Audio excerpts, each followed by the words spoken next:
সভাটোৰ সন্দৰ্ভত আগতে কওক। আমি যোৱা এমাহ আগৰ পৰা বড়োলেণ্ডত সমন্বয় আৰু শান্তিৰ এটা যাত্ৰা আমি আৰম্ভ কৰিছোঁ।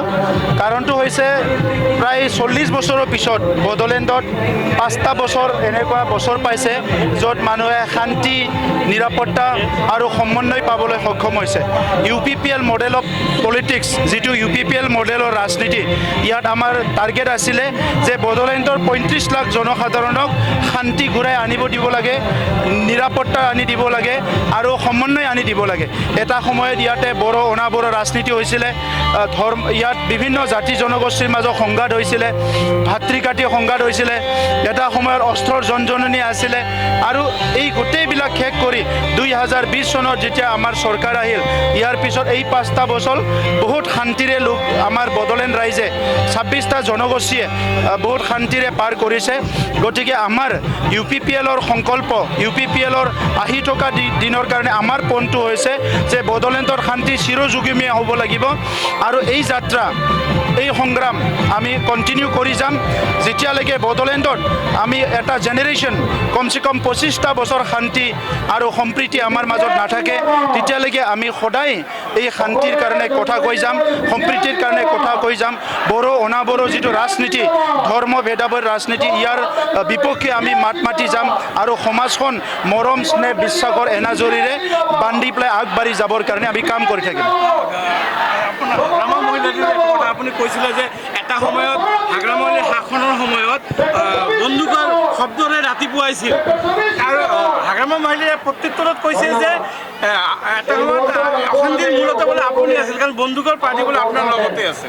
হয়, তো হাগ্ৰামা মহিলাৰী ডাঙৰীয়াই তেখেতেতো ৰামায়ণ যুগৰ মানুহ আছিলে, মহাভাৰত যুগৰ মানুহ আছিলে, তেখেতে সেই দাপৰ যুগৰ সত্য যুগৰ পৰা আহিছে। গতিকে আজি হাগ্ৰামা মহিলাৰী ডাঙৰীয়া এনেকুৱা কথা ক'ব পাৰে। প্ৰমোদ বড়ো সংগ্ৰামটো সদায় সমৰ্থন কৰি আহিছে। সংগ্ৰামৰ বিনিময়ত কোনোবা জাতি, কোনোবা জনগোষ্ঠী, কোনোবা অঞ্চল, কোনোবা ৰাজ্যত কিবা যদি লাভ হয়, সেই সংগ্ৰামৰ লগত মই সদায় আছোঁ। কিন্তু তেখেতে আজিৰ সময়ত এইবিলাক কথা ক'ব লাজ পাব লাগে। মই সংগ্ৰামৰ সময়ত BLT থাকোঁতে কিবা কৰিছে এইটো কোৱা নাই মই, এইটো এটা সংগ্ৰাম আছিলে। তেখেতৰ চৰকাৰৰ সময়ত 2008, 9, 10ত 100তকৈ বেছি মানুহ কোল্ড ব্লাডেড মাৰ্ডাৰ হৈছে। ইয়াৰ এনচাৰটো দিয়ক হাগ্ৰামা মহিলাৰ ডাঙৰীয়া, কেনেকৈ সেই মাৰ্ডাৰবিলাক এই তেখেতৰ কাৰ্যকালত 2008ত, 2012ত, 2014ত বিভিন্ন সময়ত গোষ্ঠীগত সংঘৰ্ষ হৈছে। ইয়াৰ জবাবটো দিয়ক। আৰু ইয়াতকৈ ডাঙৰ কথা, তেখেতে নিজকে ডাঙৰ ৰাজনীতিৰ নেতা বুলি কয়। যোৱা 5টা বছৰ এছেম্বলিত কিয় নাহিল একদিনো? ইয়াৰ জবাবটো দিয়ক ৰাইজক। বড়োলেণ্ড ৰাইজে ৰখি আছে কোনদিনা হাগ্ৰামা জবাব দিব, কিয় 5টা বছৰত এদিনো এছেম্বলিত নাহিল আৰু এছেম্বলিত অহাটো যদি টাৰ্গেট নহয়, উদ্দেশ্য নহয়, কিয় তেখেতে ইলেকশ্যন খেলিছিল? ইয়াৰ জবাবটো দিয়ক তেখেতে। তাৰপিছত তেখেতে নিজকে জননেতা বুলি কওক, তাৰপিছত তেখেতে নিজকে ৰাজনীতিক নেতা বুলি কওক। ৰাজনীতিক নেতা এজনে ইলেকশ্যন খেলি, ইলেকশ্যন জিকি যদি এছেম্বলিতে আহিবলৈ সাহস নাই, তাৰপিছত আৰু সি সমাজক নেতৃত্ব দিব। BPF-এ এনেকুৱা এজন মানুহৰ পিছে পিছে ঘূৰি আছে, যি মানুহজনে এছেম্বলিত আহি এছেম্বলিত বহিব সাহস নাই। আপোনালোকৰ প্ৰাৰ্থিত্ব ঘোষণা কেতিয়া হ'ব?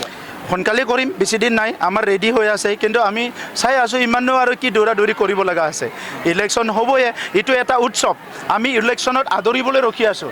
এইটো গণতন্ত্ৰৰ চবচে ডাঙৰ উৎসৱটোৱে হৈছে ইলেকশ্যন। আৰু আমাৰ নিচিনা ৰাজনীতি কৰা মানুহবিলাকৰ কাৰণে এই উৎসৱটো আদৰাটো আমাৰ সকলোৰে দায়িত্ব। এতিয়া ভাৰতৰ গণতন্ত্ৰ বিশ্বৰ ভিতৰত সৰ্বশ্ৰেষ্ঠ গণতন্ত্ৰ, মাদাৰ অফ ডেমক্ৰেচি বুলি আমাৰ প্ৰধানমন্ত্ৰী ডাঙৰীয়াই এইটো গোটেই বিশ্বতে আজি স্থাপন কৰিবলৈ সফল হৈছে। গতিকে এনেকুৱা এটা সময়ত ইলেকশ্যন আহিলে ইয়াতে কাজিয়া পেচাল, মাৰা কাটা, কিবা ডিবেট, ক্ৰিটিচিজম এইবিলাকত আমি নাই। আমাৰ কথাটো হৈছে এই উৎসৱটো ৱেলকাম কৰিব লাগে, বড়োলেণ্ডৰ গণতন্ত্ৰটো শক্তিশালী কৰিব লাগে।